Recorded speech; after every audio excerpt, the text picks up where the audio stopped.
નમસ્કાર, star India TV ન્યૂઝમાં આપનું હાર્દિક સ્વાગત છે। આપ જોઈ રહ્યા છો સ્ટાર ઇન્ડિયા ટીવી ન્યૂઝ, સત્યની વાતે સત્યની સાથે। સાબરકાંઠા જિલ્લાના હિંમતનગર ડિફેન્સ એકેડમી દ્વારા તારીખ 17/6/2024 સોમવારે સવારે એકેડમીમાંથી ટ્રેનિંગ મેળવી સફળ થયેલા આર્મી અગ્નિવીરોનું ભવ્ય સન્માન કરવામાં આવ્યો। સન્માન સમારોહ કાર્યક્રમનું આયોજન એકેડમી સંચાલક શ્રીઓ યોગેન્દ્રસિંહ ઝાલા, નૂતનસિંહ ઝાલા, વિશ્વજીતસિંહ ઝાલા તથા સંકેતભાઈ દરજી દ્વારા હિંમતનગર કેળવણી મંડળ સંચાલિત કોલેજના હોલમાં કરવામાં આવ્યું હતું।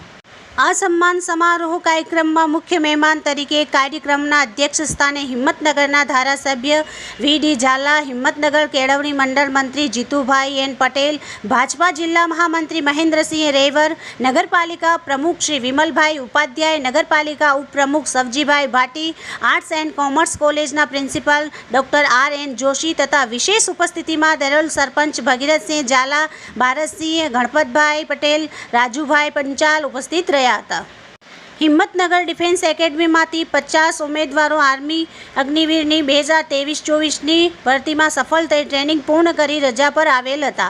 તેમનું શુભેચ્છા શિલ્ડ આપી એકેડમી સંચાલકો તથા મહેમાનશ્રીઓ દ્વારા સન્માન કરવામાં આવ્યું। આ પ્રસંગે ધારાસભ્ય વી.ડી. ઝાલા વિશેષ પ્રવચન આપી સિલેક્ટ થયેલ અગ્નિવીર જવાનો તેમજ એકેડમીમાં તૈયારી કરી રહેલા ઉમેદવારોને મોટિવેશન તેમજ માર્ગદર્શન આપ્યું। સ્ટાર ઇન્ડિયા ટીવી ન્યૂઝ સબગઢ રિપોર્ટર શાહબુદ્દીન શિરોયા, જિલ્લા સાબરકાંઠા।